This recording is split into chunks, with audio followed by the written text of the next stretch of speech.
Jai Gajanan. Welcome to the St. Mahima podcast.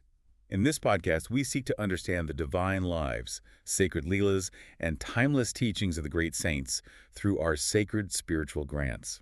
In today's episode, we will reflect on Adhyay 5 of Shri Gajanan Vijay Granth and discover the spiritual wisdom it offers to guide us in our daily lives. And I have to say, I am really looking forward to getting into this specific chapter with you. Yeah, me too. Because, well, let me just ask you a question right off the bat. If God were literally sitting in your backyard right now, do you think you even recognize him? Oh, I mean, probably not. I'd probably mistake him for a trespasser or something. Right, exactly. And today's deep dive really proves that divinity it rarely looks the way we expect it to look. We're exploring how you can actually recognize the extraordinary when it, disguises itself in the absolute simplest, most unassuming forms. That's so true. But to do that, I feel like we need to look closely at the mindset of the author before the actual events of the chapter even kick off. Yeah, that is definitely the perfect place to start. Because before we get into the really remarkable events of Adhyay 5, we are given this amazing window directly into Daskanu's mindset. Which is just so profoundly humble. It really is. He opens with this deeply devotional invocation, right? He prays to Lord Ganesh, and then he addresses the divine with these incredibly profound concepts he calls the divine Udvait. Meaning like the ultimate non-dual reality. Exactly. And Sashadanan, the pure embodiment of existence, consciousness, and bliss, and also Karunalaya, which is the ultimate abode of compassion. He also invokes Lord Shankar. But what stood out to me wasn't even just the high theology of it all. It's Daskanu's profound humility right there on the page. Oh, absolutely. He strips away his own ego completely. Right. I mean, he's the author, but he literally calls himself a fallen, helpless person with absolutely no authority. I just keep thinking, why start such a powerful chapter by diminishing yourself so much? Well, I think it's because he's laying down this foundational rule for you as the reader. He's saying that true spiritual greatness, it doesn't need external validation. It embraces the humble. Yeah, but that makes sense. Daskanu reminds us that God is like a mother who fulfills her child's desires. And crucially, he says that the greatness of the great ones is just never degraded by the smallness of their devotees. Which is such a comforting thought, honestly. It is. He points to Lord Shankar, the supreme lord of the universe who, chooses to just wear simple ash on his body. It's a beautiful setup for the leelas, the divine plays that are about to follow. Because we are about to see the divine strip away all the grand, decorations of society. Precisely. Okay, so let's unpack this. Because that humble prayer really sets the stage for a major shift in the narrative. Like, at this point in the Granth, Shri Gajanan Maharaj is drawing massive crowds in Shegaon, right? Oh, huge crowds. Hundreds of people coming to seek his blessing. But he doesn't just stay there to soak up the adoration. What does he actually do? He does the exact opposite of what an ego-driven person would do. To avoid the massive crowds and all that spectacle, he just quietly wanders off into the dense forest. Just completely removes himself. Right. And eventually, he settles near a temple of Lord Shiva in a place called Pimpalgaon, and he just sits there in a Padmasan mudra. That's the classic cross-legged lotus posture, right? Like for deep meditation. Exactly. His eyes are completely closed, and he just removes himself entirely from society. And here is where I love the contrast of this story. He leaves behind all the scholars, the priests, the big crowds in the town. So who are the very first people to actually find him sitting there in the forest? He's just a group of simple cowherd boys. I love that. Yeah, they had brought their cattle to the nearby stream for water, and they just stumble upon this radiant saint sitting silently by the temple. And the way these kids react is it's brilliant. It's almost like a child's version of, troubleshooting a broken computer or applying the scientific method. That's a great way to put it. Right. Because they don't have a big theological framework. They just apply pure, innocent logic. They see him not speaking, not opening his eyes. Yeah. So what's their very first hypothesis? They figure, well, he must be really tired or hungry. Right. So they offer him some of their own dry bread and onions, and they literally give him a physical shake to wake him up. Which is so funny, but also so pure. But he doesn't move. Oh. So they escalate the theory. Yeah, they check to see if he is dead, but they find his body's warm and he is sitting perfectly upright. So they move to the next logical conclusion for a group of kids in a forest, which is maybe he is a ghost. Naturally. But then, and this is where their innocence is just striking, they deduce that he can't possibly be a ghost. Because what ghost would dare come near the sacred temple of Lord Shiva? Exactly. So, by the process of elimination, they conclude that the man sitting in front of them must be a god from Evan. It's just perfect. What's really fascinating here is how beautifully untainted their devotion is. They don't know the rigid, complex rules of ritualistic worship. They just have pure hearts. Yeah, they just take what little they have. Right, that's simple dry bread and onions. And they offer it as naivedam, a sacred food offering to the divine. And then they just sit down and perform vujon, singing devotional songs with this immense, pure love. It's so pure that they completely lose themselves in it, don't they? Entirely. They forget about the time, they forget about their anxious parents waiting back home. They don't even hear their own calves lowing for the mother cows. Exactly. They are entirely caught up in the joy of the present moment. And if we connect this to the bigger picture, it's a vital reminder for you as the listener. How so? Well, we so often overcomplicate our spiritual lives. We think we need the perfect words or the perfect setting or some high status to connect with the divine. But true darshan, that blessed, transformative vision of the divine, is almost always granted first to those with the simplest, most innocent faith. Like the cowherd boys. Right. They were unburdened by intellectual pride. They just loved, purely and simply. That is beautiful. Yeah. But of course, the story takes a turn the next morning when the adult world gets involved. Oh, yes. The adults changed the dynamic. Because the boys went home, they tell their elders, and suddenly the whole village of Pimpalgaon comes out to the temple. And the elders immediately recognize what the boys couldn't quite grasp. They see the bread is untouched, and they realize the saint isn't just resting. He is in a state of deep Samadhi. A profound, breathless, meditative trance. Exactly. In fact, the villagers actually draw parallels to the great Saint Shalandur in Bengal, who famously remained in Samadhi for 12 years. Wow, 12 years. Yeah. So they recognize they are in the presence of a true yogi, and they unanimously agree not to disturb his trance. So instead of physically shaking him like the kids did, they bring a palanquin, they place him in it with just immense reverence, they scatter gulal, the sacred colored powder, along with flowers, and they carry him to the Lord Hanuman temple in the village. And then they make a very important decision. Right. They decide that the only way to reach him is to sit in prayer and observe a complete fast. And what happens? The moment they do this, Maharaj immediately opens his eyes. It perfectly illustrates the mechanics of divine response, I think. Physical shaking, the external pushing and pulling, that didn't move him an inch. But the internal sacrifice did. Yes, the genuine internal sacrifice of their collective fasting and prayer, it reached him instantly. But just as the villagers of Pimpalgaon are experiencing this incredible joy, a disruption arrives from Shegaon. Enter Bankatlal. Ah, Bankatlal. Now, Bankatlal had previously hosted Maharaj, right? And the moment he hears Maharaj is in this neighboring village, he rushes over with his wife and a cart. And he is just absolutely desperate to get Maharaj back. Desperate is definitely the right word. He pleads with Maharaj, saying that Shegaon is entirely lifeless without him. He compares their separation to a child being torn away from its mother. And then he takes it to an extreme. He really does. He actually threatens to end his own life right there if Maharaj doesn't return with him.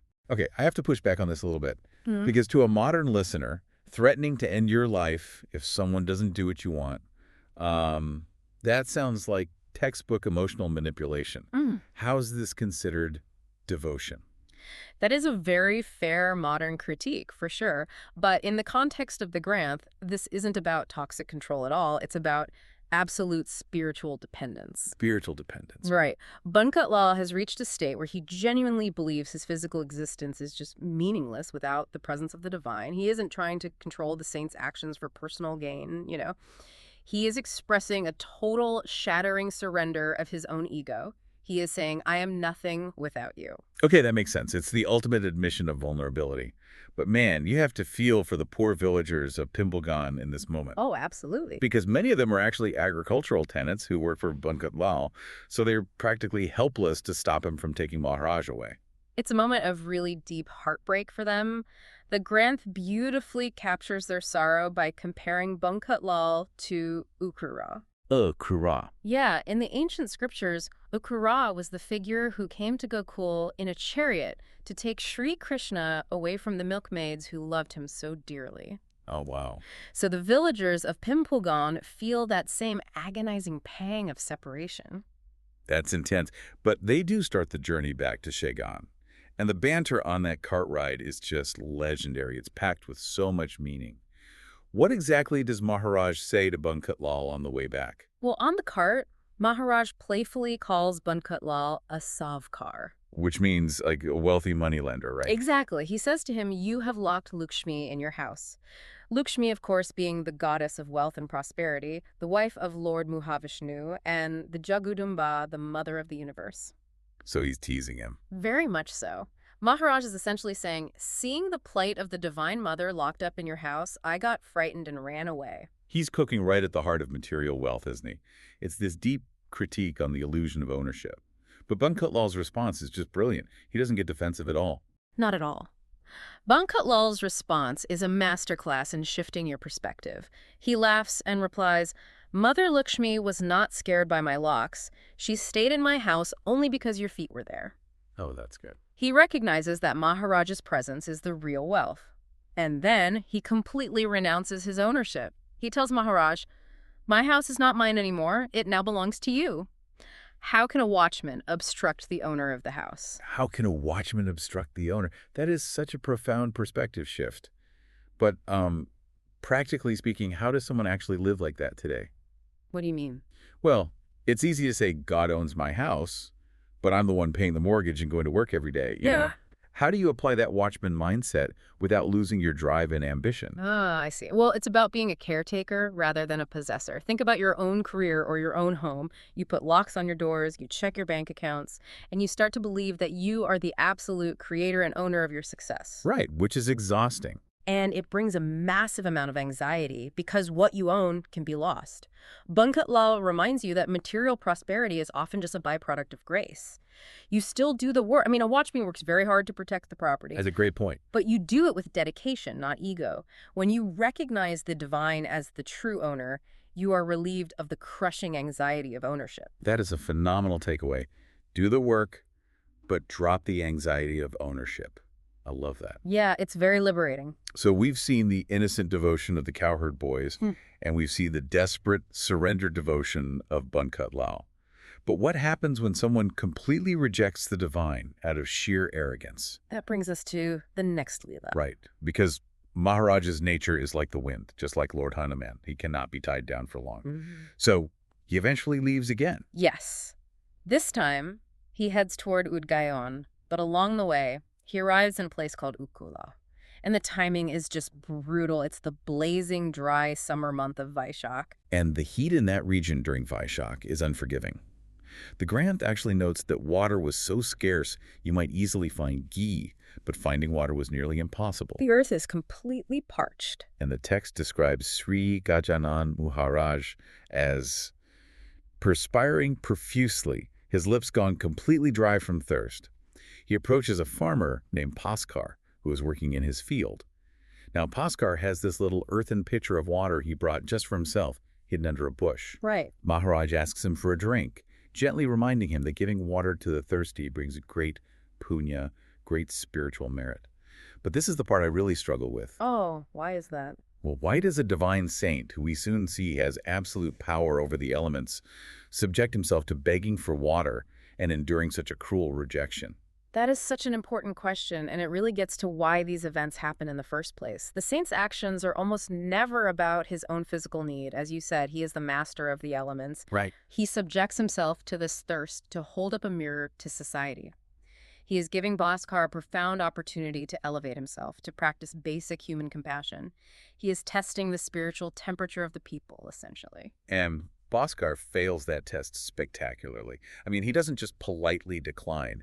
He launches into a vicious verbal attack on Maharaj. He really does. Bhaskar looks at Maharaj's simple, unconventional appearance and completely misjudges him. Bhaskar is arrogant and practical in the absolute worst sense. He calls him some awful things. He calls Maharaj a useless, naked man. He calls him a sluggish rascal, a dead weight to society, a thief, and even a snake. A snake? Yeah. Bhaskar actually argues that punya, spiritual merit, is only meant for orphans or organized social work. He completely misses the divine presence standing right in front of him. It's the exact opposite of the cowherd boys. The boys saw divinity in a silent man. Bhaskar sees a burden in a thirsty man. He is so fiercely guarding his little pitcher of water. It's a tragic lack of vision. It really is. It makes me think of how fiercely we modern people guard our status or our time or our bank accounts, aggressively pushing away anything that inconveniences us, entirely missing the bigger picture. That's a really good parallel. And how does Maharaj react to this barrage of insults? He doesn't curse him. He doesn't argue or defend his ego. He simply smiles. Wow. It is the smile of infinite patience. He sees right through Bhaskar's ignorance. Bhaskar is aggressively protecting a tiny earthen pitcher, completely unaware that he is denying a drink to the ocean itself. So Maharaj simply smiles and walks away to a nearby well, and Bhaskar actually shouts after him, mocking him. He says, "Don't go there, it's dry, there isn't a drop of water for 2 miles. But Maharaj replies that when people are tormented by a lack of water, he must do something in the interests of society. And he says, God will help me if my intentions are honest. And what happens next is just incredible. It is one of the most powerful, poetic moments in the entire Granth. Maharaj sits on a rock by the dry well, closes his eyes, and makes a solemn imploration to the Almighty. It isn't a demand, it's a deeply devotional prayer that catalogs the limitless historical might of God intervening for his devotees. The history of divine rescue he invokes is breathtaking. He calls out to specific avatars. He invokes Vamana, Vasudeva, Pradyumna, Raghava, Vithala, and Narahari. Precisely. He is reminding the universe of its own promises. He recalls how Panduranga saved the innocent kittens trapped in a burning furnace. He remembers how the Lord appeared out of a solid stone pillar just to honor the faith of the child Prahlad. Such powerful imagery. He invokes Vaishwanara, who swallowed the devastating unnatural fires in Gokul to save the villagers, and Murari, who lifted an entire mountain on his fingertip to protect the people from a storm. And he doesn't stop at the ancient cosmic avatars either. He brings it right down to the saints who walk the earth. He reminds God of how he became a Mahar to help Damaji Punt, how he did the menial heavy labor for Chokha Mahar, how he protected the birds in the field of Savatamali, and crucially for this moment, how he created water for Namdeo in the absolutely dry, arid desert of Marwad. It's as if Maharaj is saying, you have done the impossible before for your devotees. Do it again for these suffering people. And immediately after this deeply felt prayer, the impossible happens. A powerful, rushing spring bursts forth from the dry rock at the bottom of the well. Within minutes, a well that had been bone dry for 12 long years is completely filled to the brim with sweet, cool water. Just the imagery of that water violently bursting from dry rock is phenomenal. And of course, Bhaskar witnesses all of this. He does. The man who just called Maharaj a snake and the dead weight watches the impossible happen. And if we connect this to the bigger picture, the real miracle here isn't just the physical water filling the well. The ultimate miracle is the immediate shattering transformation of Bhaskar's ego. The inner transformation. Exactly. The mechanism of a saint's grace is that it forces you to confront your own profound smallness. Bhaskar realizes the gravity of his mistake instantly. He abandons his field, runs to the saint, and falls at his feet in complete, devastated surrender. He is just crushed by his own ignorance. He actually compares his insults to the milkmaids who unknowingly insulted Lord Krishna in their ignorance, begging for forgiveness because he was deceived by Maharaj's simple external appearance. Bhaskar realizes that the harshness of the physical drought in Vaishak was absolutely nothing compared to the spiritual drought inside his own heart. He begs Maharaj not to desert him, finally understanding that all material attachment is temporary and unreal. So how does Bhaskar process this? Because he expresses his realization in one of the most beautiful metaphors of the entire chapter. He really does. He tells Maharaj not to tempt him with worldly things anymore. Yeah. He says, "My determination itself is a well. It was absolutely dry without a drop of water. Your miracle was an explosive which broke the rock inside that well, and out came a fine spring of faith." It is brilliant, isn't it? Bhaskar recognizes that his heart was hard, exactly like the impenetrable rock at the bottom of the dry well. The saint's grace, that pure darshan, was the explosive force needed to shatter that stubborn cynicism. And out comes the spring of faith. Yes. And now that the spring of faith has burst forth, Bhaskar declares he won't use it for material prapunch, for selfish, worldly attachments. Instead, he will use this newly found spiritual water to grow a garden of devotion to Guru Deo. He promises to plant fruit trees of good morals and flower plants of good deeds everywhere. This is a complete rewiring of a human being. He goes from a man selfishly presuming his little pitcher of water to an expansive, blossoming gardener of devotion. This is exactly why Dasganu takes a deliberate moment here to reference the great Saint Tukaram. He urges the listeners to go and read Tukaram's hymns, to really meditate over them, and to understand the unique transformative nature of a real saint's darshan. Because it's not just a temporary fix. Right. A brief association with a true saint doesn't just solve a temporary problem like physical thirst. It alters the fundamental trajectory of a soul. It turns a hardened, judgmental farmer into a devoted servant of humanity. And the news of the water spreads like wildfire. People rush to the well like flies to honey, drinking this water that is sweeter than nectar, cheering Shri Gajanan Maharaj. But true to his nature, instead of staying to be worshipped and praised, Maharaj simply returns to Shegaon, bringing the newly transformed Bhaskar with him. He did exactly what he came to do. He provided physical water for the parched society, and he provided the waters of faith for a parched soul. It really makes you pause and reflect on your own life. In our daily interactions, are our minds like Bhaskar's dry, hardened well? Are we quick to judge by appearances, fiercely guarding our own little pitcher of water, our time, our status, our wealth, while entirely missing the divine presence standing right in front of us? It's a question we all have to ask ourselves. Or can we cultivate the pure, unhesitating love of the cowherd boys of Pimpalgaon, ready to offer whatever simple things we have to the divine without a second thought? Dasganu finishes this chapter with a profound wish for all of us. Shubham Bhuvatu, let there be auspiciousness. May you find that explosive grace to break your own inner rocks and discover that sweet spring of faith within your own dry well. May Sadguru Shri Gajanan Maharaj bless us with devotion, humility, wisdom, and the strength to live our daily lives according to his teachings. Shri Gajanan Maharaj ki jai. Ganat Bhokt, Jai Gajanan.